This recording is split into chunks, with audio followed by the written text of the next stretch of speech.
Every year, I mean, this is the third meetup with Web3Privacy Now that we are hosting in Rome, our city, and we're very happy to actually host this gathering here in Città dell'Alta Economia. I always like to remember this because Città dell'Alta Economia means literally city of the alternative economy, and there are a lot of like squatter places and cultural activities going on in this area here, from artists to dissidents to Kurdistan people, and a lot of things going on.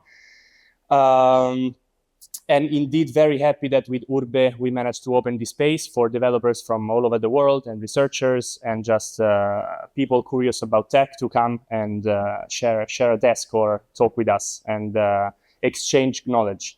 For today, we are going to have 6 speakers. We decided to dedicate this meetup mostly about cryptography, but also activism because of this ZK week happening in Rome. We're also very happy about this initiative and seeing that more and more events are, popping out here in Rome. I will ask them to introduce themselves before they start speaking. They will have like lightning talks, 10, 15, 20 minutes max. And I also ask them to invite you to be part of the conversation, to have this like exchange. It's not just a frontal blah, blah, blah, you listen, but it's more like indeed a conversation. We will go till 8, so 1 hour and a half. I think you can make it. We can make it. I know it's Friday. I know you had another event. But there is some good beers and food waiting for us on the Urbe Terrace right after, where we can continue discussing. Let me just explain in a few words. How many of you never attended Web3Privacy Now event? Please raise your hands. Okay, perfect. I'll spend just a few words about what is Web3Privacy Now, why privacy, and then how you can actually benefit from our activities and join the movement. Why privacy in first place? I think the answer of this question is very complicated, but anyone here has at least one.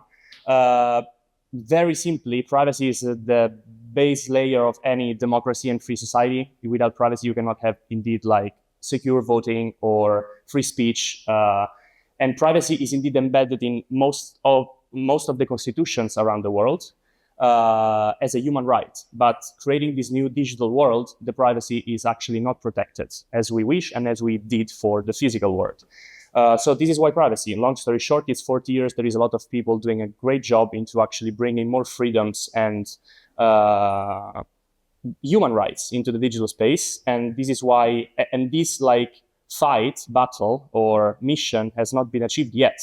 And actually adversaries are getting more and more, how can I say, utopian and scary. So we really must do something about it.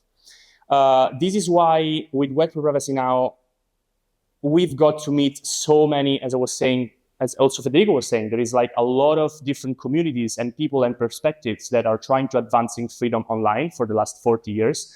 The huge problem, we notice that all these communities, all these professions, all these perspectives do not talk with each other. So the way we like to explain what is our main work is basically to create bridges and vocabularies to allow all these professionals and humans and actions to actually be more impactful together. So what is Web3Privacy Now? It's like an ecosystem around privacy, an ecosystem of people, of organizations that try to advance and protect our digital rights. You probably know some of these logotypes, some of these companies, some of these efforts.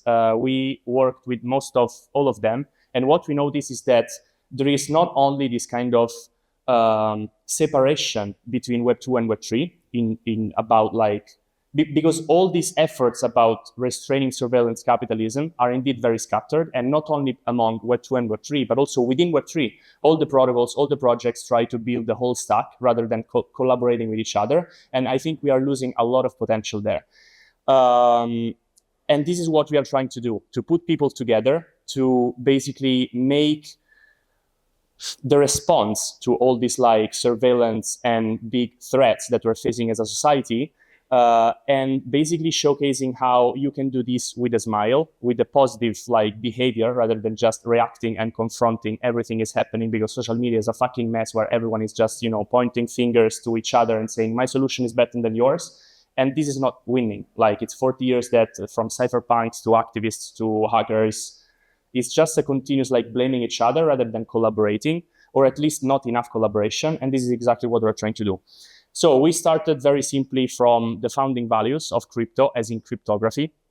And I think that this is why we achieved so much in 3 years. It's because actually really putting values at the center of our activity, we actually had a lot of great help from OGs of the sectors, from really different realms, from tech to law people, policy people, journalists, authors, friends, allies of any sorts. And I was counting the other day, I was indeed actually surprised that we hosted 37 events in 3 years. In over 18 countries, we had 15,000 people coming at our events in real life, because we really feel that gathering in real life is like way different from like any Discord or online experience. What do? We have more than 25 active projects at the moment. Let's say, to simplify a bit, we do mainly 3 things, like 3 different vectors. One is like researching a lot and trying to inform the masses just to take more informed decisions. So we do a lot of research and papers and mapping privacy in Web3 and beyond, what solutions are actually reliable and trustworthy to use. Another one is education.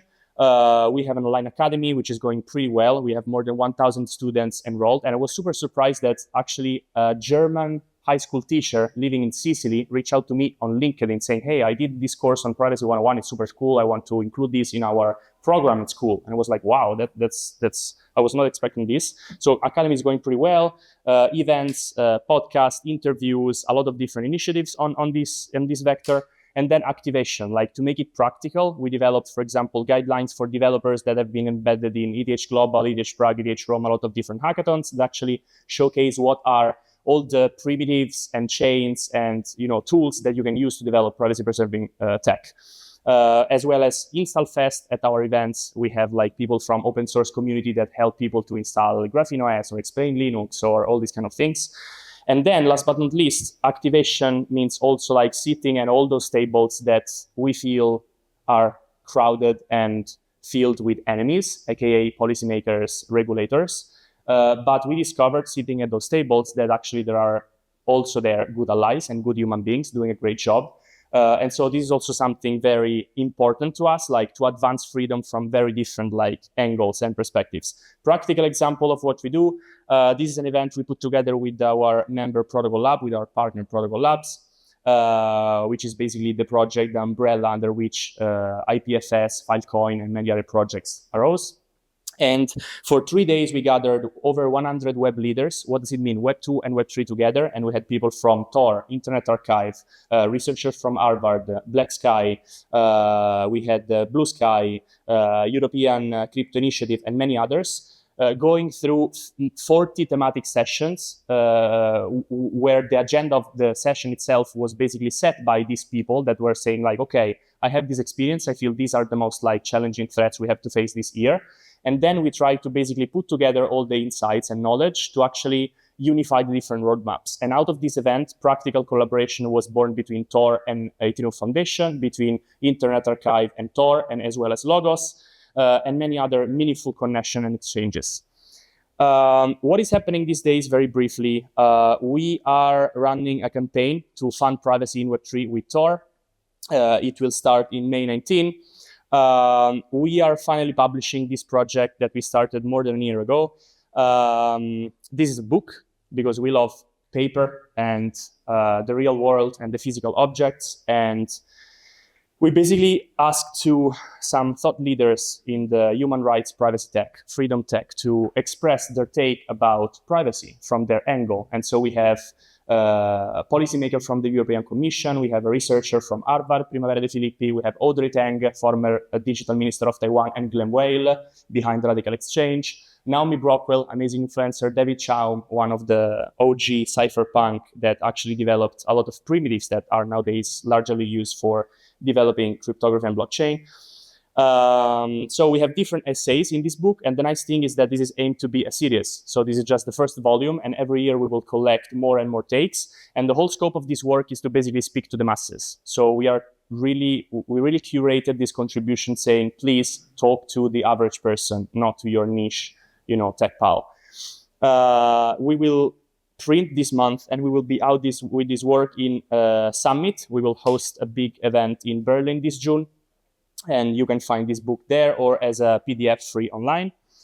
Another nice thing we're putting together with the Radical Exchange, Logos, and Plurality Institute and Hubs Network is to basically host from 10 to 20, the number is still to be defined, meetups all over the world at the same time, basically curating the agenda of the meetup itself, helping people to come together and discuss what are the most pressing challenges that they're facing as a local community. And then the results of all these discussions will be presented at the New Cypherpunk Summit in Berlin. Here we go. New Cypherpunk Summit in Berlin, 14th of June. We are gathering 1,500 people. We have speakers from, as I was saying, very different realms. And then we have the Congress in Mumbai in November next to DevCon or DevConnect. I never remember what of the two it is. And again, at our events, I'm very happy that we're managing to expand way beyond Web3 and tech. So we'll have also like human rights lawyers. We will have authors that actually help to bring this kind of narrative or cultural explanation of what is happening. We have anthropologists. We have people from European Commission, policymakers, researchers, etc., etc. I really like to underline this because we were talking with Nicola the other day, my friend and co-founder, and basically we realized that actually we organize everything we do is for free, always, but we never say this. While it's very important, because actually I don't think that people are used to go to crypto events without even a ticket and just walk in and enjoy the thing, which makes actually being financially sustainable tricky and tough, but it's the good work, I think. So how can you join the movement? First thing, help yourself, because actually we will succeed when society will succeed. So help yourself into building better tools, get informed more about how to use internet in a more human and freedom respecting your freedom way. Try new tools, speak with more people. This is the first. Then connect us, meaning like introduce us to people that you feel could be on stage because they have something nice to say and to tell to people, or just in general, if you feel that there is someone that would be interested in working with us and in collaborating, please just let's connect. Work with us. I mean, we are no profit. We don't provide this kind of competitive salaries like as in crypto, but still, I think, for example, compared to average Italian salary, yes, you can thrive. So if you actually are committed for freedom and for these things, and you're interested in actually looking for a job or whatever, let's talk. We need a lot of different like job titles and positions and skills. And last but not least, donate. Consider to donate something, to give something back. We will start to say this at our events because indeed we give t-shirt for free, event for free, everything is for free, but we pay everything. And to fundraise as a no-profit is hard as fuck, I can tell you, especially in bear markets. So consider to give something back. It will help for sure. You will find everything on this website. We just designed the new website a bit more clear than the one we had before. So you can find all our events, all information, research, academy, etc., on this website. For the meetups, we usually don't have a precise order of speakers. So I would just welcome on stage whoever of the speakers feels more like tuned or ready or just want to take a stage. Otherwise, I know who to come, who to call. So, yes, fantastic. We'll start with Sterling. Again, thanks for coming. It's Friday afternoon, and it's nice to see you all here. And I hope we will have a nice time together, also during the aperitivo and exchanging a lot of things. Thank you.